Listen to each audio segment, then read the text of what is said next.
What's going on, guys? It's Jimmy here. Welcome to our daily show where we discuss the fourth stimulus package update, daily news, everything going on here in our country, in Washington, D.C., the economy, money, investing, the stock market, everything you need to know about on a daily basis. If you're new to our YouTube channel, make sure to subscribe down below so you don't miss out on new videos. New videos come out here every day at 10 a.m., 3 p.m., and 8 p.m. Eastern Standard Time. If you find these videos helpful, don't forget to hit the like button for us down below. We really appreciate it.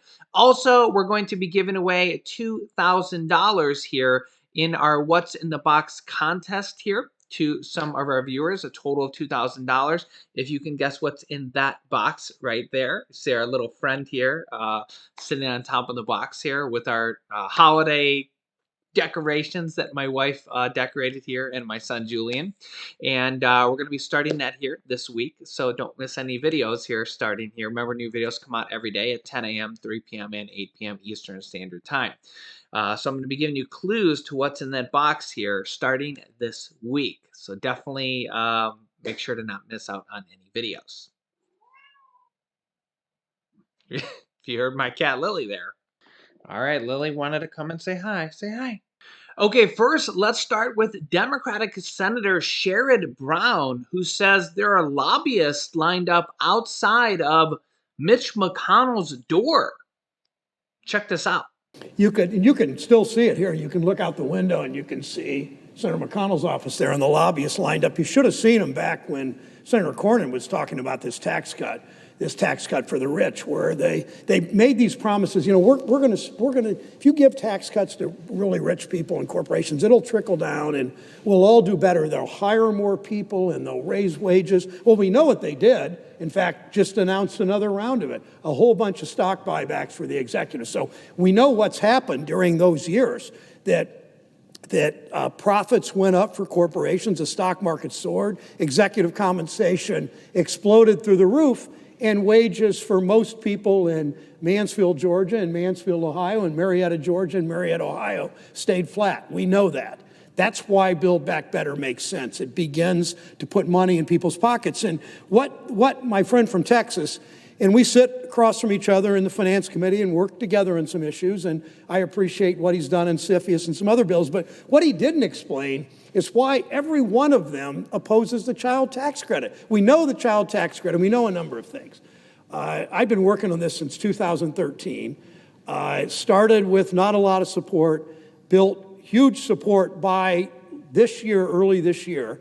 Sitting at this desk on March 6th, I voted, as did the presiding officer from Georgia, and the first really big vote he cast as a member of the Senate in the majority, voted for the child tax credit. Every single, two different times, every single Republican voted no, every single Democrat voted yes. You know what that meant? It meant that starting on March 6th, starting in July when we got it set up, that 90% of the families of Georgia, 90% of the families in Ohio who have children under the age of 18 got at least a $3,000 a year tax cut. Think about that. Families that struggle with paying the rent. 25% of renters in this country before the pandemic paid more than half their income in rent.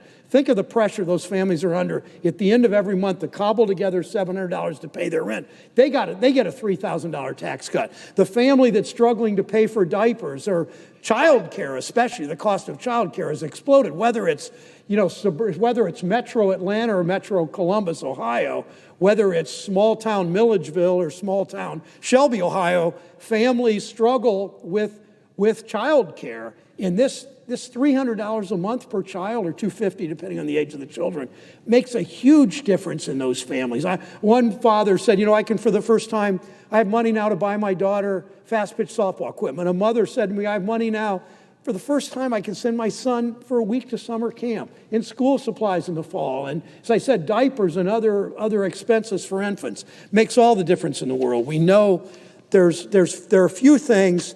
I expect the presiding officer, I hope, has a long career in this body. I don't know if he'll ever get the opportunity to vote on anything as big as what we did in March with the Recovery Act and what we're about to do with Build Back Better. For me, they're the highlights of my career. I hope the presiding officer has a lot of years in front of him, but this is the most consequential thing this Congress has done. Not just to fight poverty, lift poor kids, struggling parents that are working so hard to raise kids and balance 2 jobs and all that. Not just to help kids get out of poverty, but to make life easier. 90% of the families, as I said, 90% of the families who have children under 18 in Georgia and Ohio and every state in between are going to get a $3,000 a year tax cut. And that alone is so important. And I wish my colleague from Texas would address why they all vote no. They've had 2 chances. It sounds like they're going to take their 3rd chance and vote no again. I don't understand it. Is it the lobbyists that line up at Senator McConnell's office? Is it some weird philosophy that markets always know better? Is it just that they don't really care about helping kids? I don't know what their logic is. I just know that what our logic is, and it will make our country better. Senator Sherrod Brown, who's from Ohio there, Senator for Ohio, mentions this because yesterday, December 15th, was the last date for the child tax credit payment. As of right now, that is the last monthly payment that will go out. Now, so as of right now, there is no January 15th payment that will go out unless they pass the Build Back Better package before the end of the year. So, and recent studies show that it has taken millions of children out of poverty. And as of right now, there's no January 15th payment set to go out. So, yeah, it's just it's a very tricky situation. He's talking about the Republicans all voted no in the House of Representatives when this package passed. Of course, the Senate, it has not passed in the Senate. It has to pass the House and Senate. The Senate is probably going to change it significantly if and when they vote on it. What is going to happen even with that, I'll get to that here in a second. Joe Manchin actually gave us some more details on this last night, which I'll give you that here in a second. But as of right now, these monthly payments to children are not going to continue going forward. So just keep that in mind here. Now, there is going to be the payment of the first 6 months, the January through, by the way, let me turn my camera here just a little bit, and you can see my little friend sitting right there with my golden ticket and my Wonka bar also down there in the ground. Yeah. So this is kind of what's going on here on the It's Jimmy set. Say hi. Yeah. 10 seconds of Lily there. Yeah, my other cat Leo is still in the hospital. He's expected to come home on Friday, hopefully. So I'll keep you updated on that. But yeah, as of right now, I'll keep you updated on the child tax credit. Remember, those payments go out to about 65 million children, so it's a really big thing. And again, I'm not picking and choosing things here. If there was monthly checks for seniors or monthly checks for adults, I would be updating you guys on those as well. There is a proposal right now to raise Social Security benefits called the Social Security 2100 Act, as well as a couple different bills on the table as well. I've been updating you guys on that as well. Actually, a lot of big news on that as well. I've been doing videos on that as well. So again, I'm not picking and choosing. It's not like I'm only covering topics on the children. I get some comments on that. And again, I'm not doing that. I'm covering all the topics pretty much as news comes up. I cover it all. So there's proposals to raise Social Security benefits. There's a lot of talk on stimulus checks for adults. We have millions of people lobbying or pushing for or stimulus checks for adults as well in this package. There's a lot of different things in this package. There's benefits for Medicare. There's $25 billion in rent assistance. There's lowering the cost of prescription drug pricing, paid family and medical leave, which we are the only first world country to not have. There's $150 billion in building affordable housing, all sorts of different things in here. Affordable health care. In fact, having millions of people would actually get affordable health care for free. There's the CHIP affordable health care program in here. There are lots and lots of things as we talk about this here in our program here. Lily's making another appearance here. But yeah, this is just kind of the child tax credit is kind of a big thing right now because it ended yesterday. Also, I want to say here that a lot of people didn't get their last payment yesterday. And some people are wondering, is this kind of delayed because um, the debt limits was also passed just yesterday, and that was the deadline for the debt limit. I don't think that really has to do with that. I think that maybe there was a little snafu with the potential child tax credit payments going out. But this is a big thing because they say that this has taken millions of children out of childhood poverty. So I'll keep you up to date here. This is one of the big things pushing for this. In fact, here's what Senator Joe Manchin said last night regarding the entire stimulus package and the child tax credits. Because remember, the child tax credits are one sliver of the package, but the package as a whole as well. Check this out. Senator Joe Manchin explains his position. On Wednesday evening, Senator Joe Manchin provided his most detailed rationale yet as to why he's still at odds with President Biden over the Build Back Better plan, telling CNN that his demand is the bill must not exceed 1.75 trillion. The West Virginia Democrat said that he's objecting to a 1-year extension to the child tax credit because he believes it hides the true cost of the program that will likely be extended year after year. But remember that the child tax credits have been around for 23 years. So you also got to kind of keep that in mind as well. Remember, former President Donald Trump raised it from $1,000 to $2,000. The Democrats raised it from $2,000 to $3,000 to $3,600. Yeah, so you got to kind of keep all that into consideration. He said if the Democrats want to extend it, there should be a 10-year extension in order to be transparent to the public. But he also doesn't want to have it be more than 1.75 trillion. So there's all these considerations here.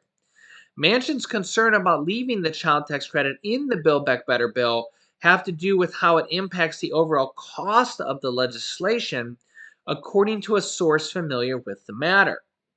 Manchin isn't explicitly telling Biden to remove any specific policy, according to the source, but he has made it clear that these expensive provisions are not going to fit to keep the bill at 1.75 trillion. The president's framework would extend the credit for 1 year, affecting more than 35 million American households earning up to $35,000 per year. But Manchin has said that temporary programs do not reflect the true cost to taxpayers. Asked why not just vote against future extensions of the child tax credit and agree to a 1-year extension now, Manchin said, I want to make sure that we're upfront and transparent to the public, that's all. But extending the tax credit for the next decade would blow up the price tag and require wholesale changes to the bill that has not been negotiated for months. Manchin indicated that if it increases the price tag, they want to keep the child tax credit. Democrats should drop other programs to make it all fit under 1.75 trillion. Manchin says we have 1.75 trillion to work with, so pick your priorities and let's do it. Yeah, Lily has left the building. But yeah, so that's the problem here with this whole 10-year thing is that why are we worried about 10 years right now? That's like saying, well, let's fund the defense, the National Defense Authorization. We just funded the military for $768 billion. Why aren't we worried about the true cost of what it's going to take to fund the military for 10 years? That's the problem with this line of thinking, right? And remember that they just spent $768 billion.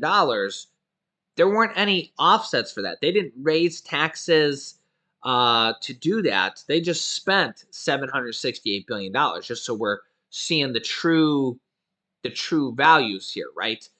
There's no, there's no, they didn't raise money. They just spent money on that for the military. $768 billion. So $750 billion there. Okay. They just spent it.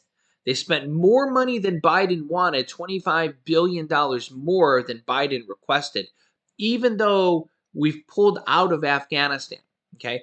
So a lot of people are criticizing this. You could let me know if you think this is rightfully so. We've pulled out of Afghanistan, but yet we're going to spend more money this fiscal year than we did last year and the year before, even though we're not in Afghanistan anymore.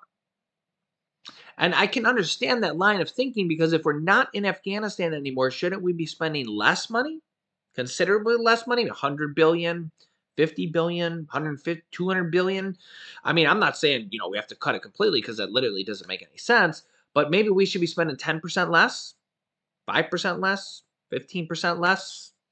I mean, we're not in Afghanistan anymore, so that should be like billions of dollars we should be saving and either not spending or spending somewhere else and spending for people, right? I mean, that would, to me, I try to think of things logically. I consider myself a realist. I really don't consider myself a Democrat or a Republican, not even really an independent. I consider myself a realist. I try to think of things from a real point of view, a logical point of view. So if we're not in Afghanistan at all, every single day we're saving money. You just think of a money printer or money, ticker. Just every day we're saving money every single day. Where is that money saving? And then you think about all this money we're saving or supposed to be saving. And then just think about that they just spent $768 billion to the military, which is $25 billion more than what Biden even requested. Congress authorized more than Biden even requested. And it's more than last year. Why are they spending more money than and they're not even in Afghanistan? It doesn't make any sense to me. I get it that we need to defend our country, right? Security is one of the most important things, right? My brother was in the military. I get the whole thing. It just doesn't make any sense to me. We should be spending less money. We're not in the whole Afghanistan project is closed. We're not even there. So that whole budget, you take that whole budget, it should be gone. In fact, I'll bring up this article here from Forbes from a few months ago because I remember covering this with you guys. The war in Afghanistan cost America $300 million per day for 20 years, with big bills yet to come. So we're now out of Afghanistan. So that means that we were spending $1 billion every 3.5 days. $1 billion every 3.5 days, every 4 days or so.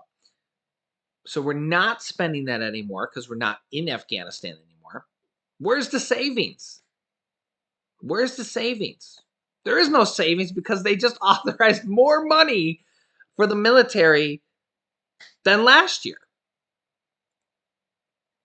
And this is kind of the problem when you think about Congress and the national debt and just spending, right? And this is the argument that Bernie Sanders just had, and this is why a lot of people like Bernie Sanders. Some people don't like Bernie Sanders because he goes too far into socialism a little bit, and I can understand that, right? Because again, I don't lean too far left and too far right. Okay, and I get that point of view. But Bernie Sanders has a good point when it comes to this, right? He says what both Democrats and Republicans and Bernie Sanders, he considers himself an independent here. He says they will readily approve defense money so quickly every year, $750 billion for the defense, right? So quickly. And I get it. We have to defend our country. I get it. But when it comes to spending money for people, money for seniors, stimulus money, Medicare benefits, hearing, dental, vision, take care of our seniors, raise Social Security, take care of our poor, child tax credits, take care of our children, any of that stuff, right? Take care of our children, take care of our elderly, take care of our poor, take care of our middle class. Oh no, we need to account for every dollar. We need to have CBO scores. We have to have Congressional Budget Office scores. We have to have theoretical Congressional Budget Office scores. We need to have Congressional Budget Office scores that are theoretical, that we're going to have a score, a math score, that even though we're only going to have this program right now be paid for 1 year, let's have a score give us the cost of it if it was extended for 10 more years, even though right now we're only paying for it for 1 year. But when it comes to the military, they're only paying for it for 1 year. There's no CBO score. Nobody's paying for it at all. It doesn't get paid for it. They're not raising taxes for it at all. There's no pay force. But when it comes to doing something for the people, now don't get me wrong, the defense is for the people. I get it, right? But there's no pays for it. It's not paid for at all. But when it comes for like, hey, we need benefits for seniors, we need benefits for children, we need benefits for the poor, we need housing, we need health benefits, we need things that like all these things, right? Oh no, we need to account for every dollar. We need to have CBO scores, and then we need to make sure that it's all, not only is it fully paid for, but we need to think about theoretically if it'll be paid for in the future for years and years to come as well. It's kind of mind blowing. It's kind of mind blowing. I don't understand why at the bare minimum we're not saving money on the military. Like this could be at least we could have 1 year where we could save some money. We could save $100 billion in the military for 1 year. For 1 year, right? I think that most people would at least agree with me. I'm not expecting everybody to agree with me because that's literally impossible to get everybody to agree with you on anything, right? I could say that the sky is blue and not everybody would even agree with me. That's just how people are, right? You can't get Republicans and Democrats to agree on anything, right? I could say that child tax credits are great and not everybody would agree with me. And then I could say child tax credits are terrible and not everybody agree with me. I could say benefits for seniors are great and not everybody would agree with me, right? You get the idea, right? But yeah, so this is like kind of the problem here with this stimulus package is that there's all these different things in here and they can't get people to agree on it. Republicans don't agree on it. Democrats don't agree on it. Joe Manchin doesn't agree on it. And who even knows if he's a Republican or a Democrat? And then really, this is just one thing our economy or in our country and our people are dealing with. We're dealing with inflation, and we're dealing with a lot going forward. We're dealing with a pandemic, and we're dealing with a lot here. Let me know your thoughts. I'll keep you up to date here with everything. Make sure to subscribe down below to our YouTube channel. New videos come out here every day at 10 a.m., 3 p.m., and 8 p.m. Eastern Standard Time. It's free to subscribe. You can also click the share button down below to share these videos with your family and friends. I will keep you up to date with everything here. You can click here to watch my newest video next, and you can click here to watch my newest video about Congress raising Social Security benefits by several $100s per month, in addition to the 5.9% cost of living adjustments. So click on one of those videos next. Thanks, guys, and I will see you in the next video.